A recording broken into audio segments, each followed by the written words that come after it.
Hi, everyone. I'm Dan Albers, and welcome here to This Week in Anderson on the Big Guy Sportscast on USBN Sports. And as always, join me with my co-host here, Steve Ellison. Steve, I forgot to look it up, but I think we're either on podcast number 9, maybe, which is hard to believe that we're on that many so far. But it's awesome. No, it's awesome that we have so many people to pull from, and I think we could probably do this for many years, as long as at least one person's watching. That's true. So very excited to have our next guest. And Steve and I've known her for a really long time. And she happens to be the teacher at Anderson High School and also the gymnastics coach, also in the Hall of Fame at Anderson High School. And Stacey Bailey. Stacey, thanks for joining us. Thanks for having me, Steve. Dan, it's great to see you. You too. So let's get into how we get kind of started with everybody else. Is you're not only were you're a teacher at Anderson, but you also were a student at Anderson High School. Talk a bit like how that was, being the student and then coming back as a teacher at Anderson High School. Interestingly enough, I moved to Cincinnati from New Jersey in 1988. So I came begrudgingly, thinking that Ohio was going to be just pastures and cows, because I was born about 10 miles outside of New York City. But it's amazing. It was the one school that I actually attended for the longest period of time. I moved to 7 or 8 different schools before we moved to Ohio. Wow. And there was no question about it. We had a good family friend from Jersey, actually, whose brother at the time was the director of admissions at St. X High School. And when my dad said, hey, we're moving, I've got to find a school district, I've got to find a school. And he said, well, since she's not a boy, she can't come to St. X, but I'll tell you where she needs to go.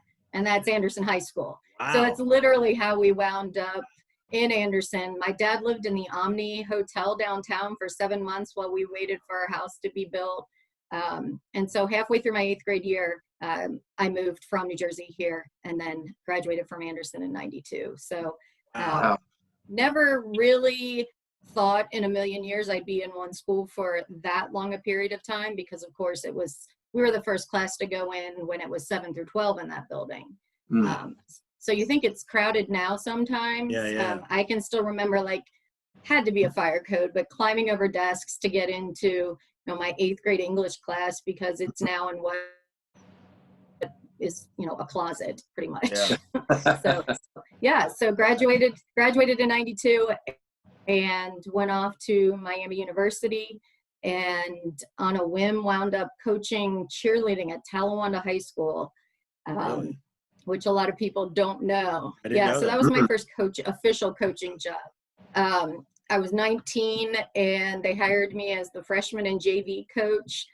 And it was actually the brother of the then Miami football coach. His brother was the AD at Talawanda. And the coach, I don't remember whether she got another job or what have you, but I wound up being a varsity and JV cheerleading coach at 19, which certainly presents its own interesting things. And then in 96, I was blessed enough that, Mike Hall had the confidence and an opening. Mike Penwell retired, and I was able to secure that position. And really there was no other option for me at that point. That was just a really great opportunity, obviously, to come home. I'd been coaching gymnastics at that point for 2 years. So it was really exciting. But I definitely, in my first few years, there were a lot of my former teachers who were still there. And I remember, I was definitely called out for a hall pass several times. And it was like, hey, no, here's my ID badge. I promise I have my degree. I work here now. So yeah, it was a great start. And obviously this is the end of year 24. So it's been definitely a long journey. Hard to believe. So Stacey, when you were at Anderson, were you a cheerleader too? So I did gymnastics all 4 years. It's actually kind of a comical story. I'd given up gymnastics for a while, and I had started really young and just kind of got burnt out on it, and was playing basketball at the time. And Tony Himmelgarn was the girls' coach at Anderson, and I'd been going to conditioning and open gyms. And we went out to the track one day, and there was an open gym for gymnastics happening in what is really was the gymnastics room, but a lot of people like to call it the wrestling room. Sure. So I was, it kind of piqued my interest, and I had a friend was like, oh, hey, you said you were a gymnast once. Why don't you come in? And I think I hid from Tony for a couple of weeks because I changed my mind at that point and went back. So I did 4 years of varsity gymnastics, and I cheered my junior and senior year. Okay. Yeah. So when you said you were gymnastics coach for a few years, was that wasn't at Talawanda before you came to Anderson? No, it was at Anderson. Okay, so Yeah. you were there, and then did you get the teaching job too? Yeah. So at the same time?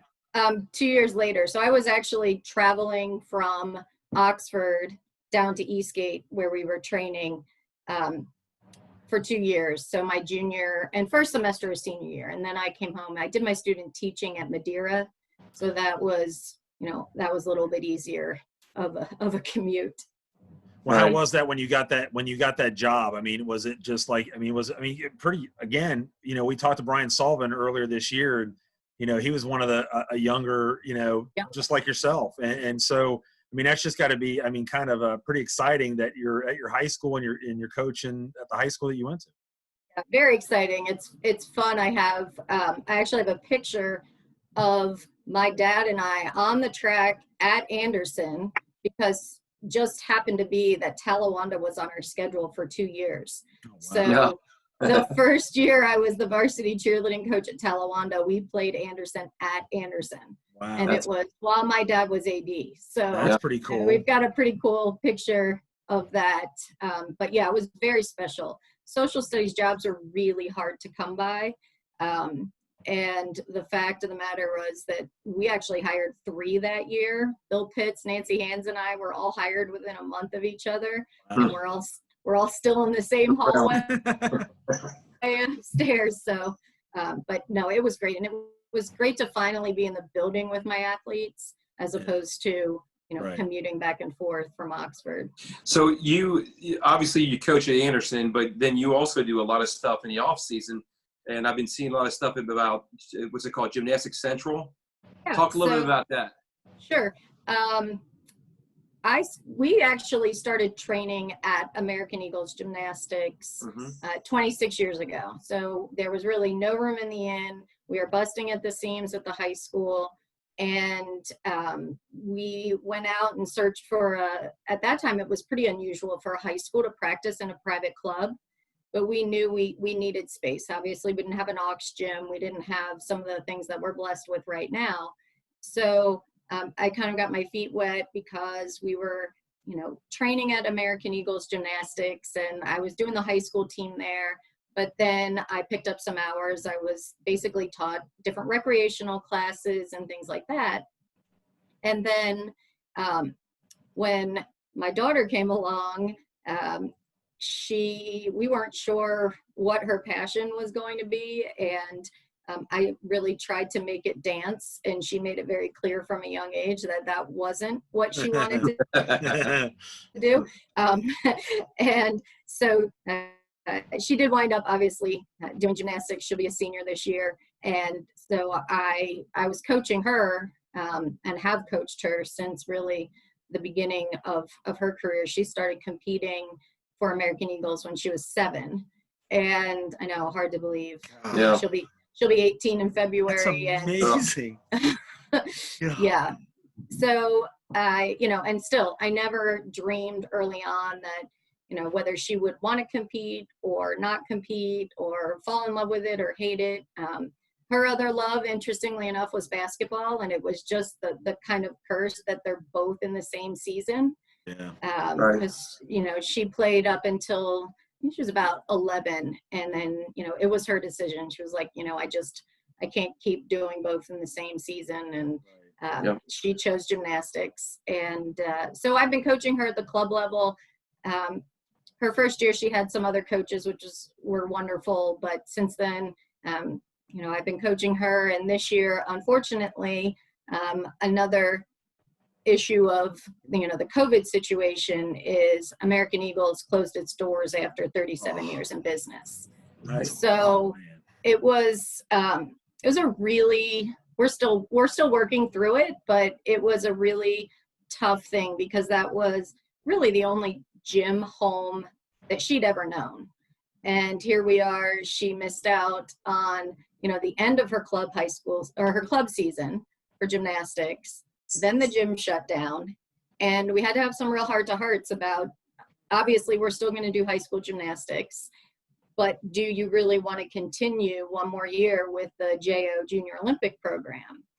And she really did. And so as a mom first and a coach second, it was, okay, how do we make this work and figure this out for one more year? And fortunately, we've been welcomed with open arms. Gymnastics Central is in Newtown. In fact, the Turpin gymnastics team's been practicing there for a while. And so it just, somehow everything happens for a reason. And we're in the facility now. I brought an assistant coach with me. We've got 12 optional gymnasts who have come over with us as a group. So we're now training there for JO gymnastics, and then the high school team's practicing there right now, 1 day a week there, and then we go over in Northern Kentucky to Top Flight Gymnastics for a practice. All right, I'm gonna be really stupid because Steve and I are really bad about this with gymnastics, right? You said, what'd you say? Optional gymnastics? What are we talking about here? Once you start competing in gymnastics, the competitive levels are 2 to 10, and then you go to the elite world, which is where you can find your dream as an Olympian, if that's what you choose to do. Oh, wow. If you're one of those 5 girls. So anyway, Maddie is a level 8 junior Olympic gymnast. And so once you get to level 6, you're considered an optional, which means you get to make up your own routines and you have your own music and own skills, and everybody's not doing the exact same routine. Yeah. That's pretty cool. And didn't Maddie go really far this year for the high school, and then the whole COVID thing kind of came into play? We were so incredibly blessed. We had no idea that the state championships, she qualified on vault, which is one of her strongest events out of districts, to the state championship. We had 2 gymnasts from Anderson, the other being freshman Maddie Belcourt, our 2 Maddies. And so we got the state championships in, and literally 2 weeks later, everything shut down.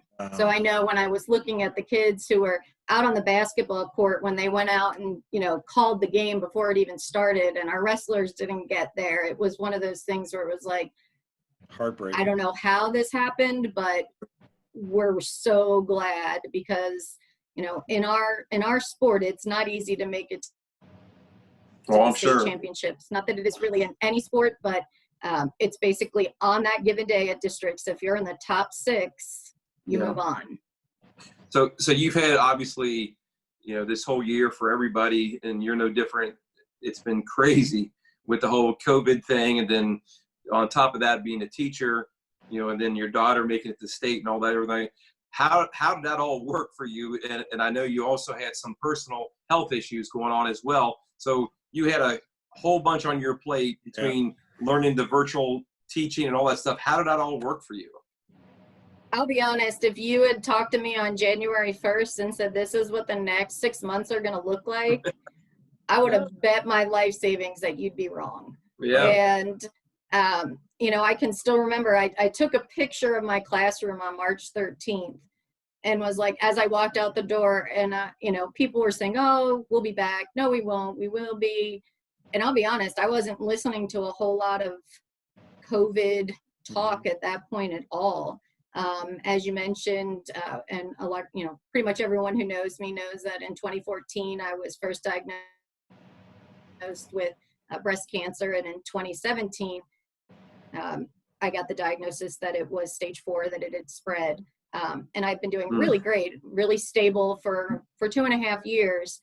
And literally at the end of gymnastics season, in fact, the day before districts, I had a severe attack of what we thought was vertigo. And I landed in the ER, and it had happened in November and December, but each time it got a little bit worse. And so the week after districts, I had a brain MRI, and they found a small tumor in the cerebellum of my brain. So we had that to deal with. We got through the state meet on March 9th. I had what's called gamma knife radiosurgery. Went back to school on the 11th, the 12th, the 13th, and then we were gone. Oh, jeez. So, you talk about all of life stressors, and then you've got a 17-year-old junior whose club season gets cut short, and prom and all of that. And all that, yeah. It's, and then we're teaching remotely and doing all these new things. And, if you're not flexible and you're not willing to roll with the punches, I'm not sure what else you would have done at that point. Yeah. So how did you like that, the teaching aspect of it? It was a challenge. I've said all along that I do not envy any educator in the administrative area right now, because, granted, as teachers, I think we did a fantastic job. I think we had a tremendous amount of support from our central office, and it was different. We've never done it. It's unprecedented. For me, it was a little bit of a blessing, because I still got to be my kids' teachers, even though I was going through chemo, where I wouldn't have been able to have face-to-face time with them as much. So, one of the things that I did in that time to kind of keep me moving is I hand wrote letters to every one of my kids twice and mailed them during that time. I haven't used that many stamps in a long time. Yeah. But, it's not ideal. I'd much rather be face-to-face with my students. But like I said, you kind of have to go with the flow as it's presented. Well, you've obviously handled it like a champ, and I applaud you for that. I mean, I'm sure, it's a little bit different probably on the inside, but, it seems from everybody I've talked to, you handle like a champ, and you're so, obviously loved by the students, and I'm sure your gymnastics teams, love you. One of the things I wanted to bring up is and it's going to sound kind of jealous, I think, is that you are one of the very few that got to, work with your dad, or be around with your dad working in the school, and then now working, with your daughter in the school. So how, Pretty I mean, cool. people It's can very, say, very unique. Yeah.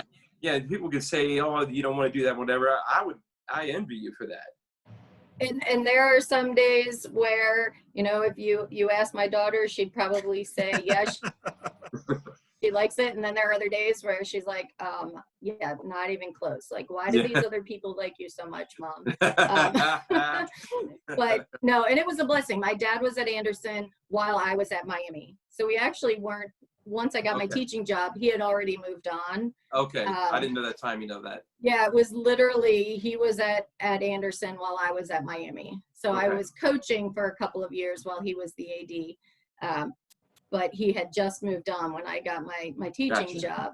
And Maddie, spent the first 6 years going, she was out in Bethel Tate schools. And so it was a big adjustment for her. And, but it's definitely been a tremendous experience that very few people get to have. So I consider it a huge blessing. Yeah. Talk about that, just the special bond that you have with your dad and your daughter, and just talk a little bit about, we've talked to everybody, and everybody pretty much, even to me and Steve, just how special Anderson really is. I mean, I've been here all my life, and I keep coming back and doing stuff and helping, and so does Steve. And just talk a little bit about how special Anderson High School and just the Anderson community is. Yeah. I mean, like I said, I've been to so many different schools, and I never in a million years imagined that I would be in one place pretty much for several years of schooling and then to come back. But it is, I mean, Rod Fellow says it, AHS is family. Mm-hmm. And it really is. And it's kind of fun as my true, best friends from high school are still my best friends. In fact, we pushed our weekly Zoom conversation back tonight so I could do this, but so my 4 best friends from high school, we all cheered together, and until recently we were all Forest Hills employees, which is also very unique. Wow. Because Christine Reelham, who is at Nagel, and Kathy Kennicott-Schuster, who teaches with me at Anderson, and then of course Natasha Adams, who's now at West Claremont. So that's our crew, and that's awesome.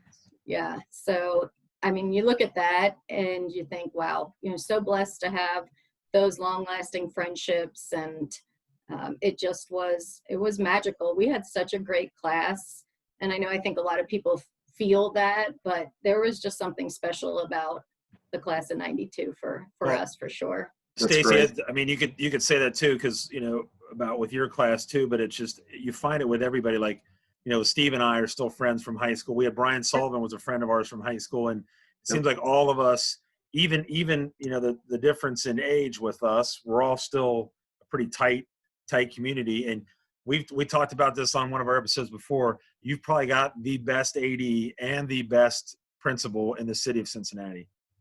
We have been incredibly blessed with both of those positions. When you're in a building, teaching and coaching for 25 plus years, we've certainly been blessed with a lot of great administrators, and Chris's energy, obviously, and Rob, just, talk about someone who rolls with the punches.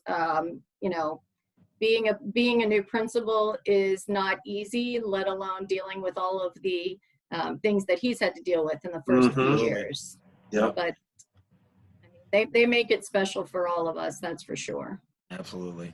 Yeah, we try to end this with some things, and I don't know if Steve's got anything more else to add, but we got the thing that we try to do is something, a memory of yours that was as a I guess as a coach, as a parent, teacher, just any of those things of that comes that sticks out to you. Sure. I mean, I have to say, and you guys were there, and it was so fun to watch it, was, our senior year. Yeah, you know what I'm about to say. Our senior year against Turpin was really fantastic and awesome. And I think about, the 1:11 drive left in the fourth quarter. And then I get teased by my friends that I don't forget anything, and someone texted me and was like, it was so cold that game. I said, oh no, that was the next week against Harrison when, it was 27 degrees in our senior night, and, we scored to put Talawanda in the playoffs, which was so, different anyway. So I would say, those moments were incredibly special. We were the first cheerleading squad at Anderson to make it to national competition, and God love Mike Hall. He was willing to let us go, and that was a huge deal back then. And then obviously, as a coach, I've been very blessed with a lot of amazing athletes, but certainly watching my own child qualify for the state championships and watch her compete, that'll make me tear up right now. So, awesome. No, that's great. Those would definitely be at the top. It should be, and Stacey, I know, like I said earlier, Zane just loves you to death, and everybody else does. And so we appreciate, and I know you've been through a very, very tough time, and, we're always thinking about you, and we really are happy for everything that's going on with you, and hopefully things will continue to keep going in the right direction for you. That's the plan. It's unique. I've known Zane for, the better part of his life, taught him, and Steve, Abby, and Maddie were actually in preschool together. So, right. It's that bubble, of course. Yeah. That's right. Absolutely. But we really appreciate you taking the time. I know your busy schedule, and tell the girls that when you put it off, tell them thank you for letting you to hang out with us tonight. We appreciate it. I will. Absolutely. Thanks so much. All right. So for Steve Ellis, Dan Albers, and Stacey Bailey, you've been listening to This Week in Anderson.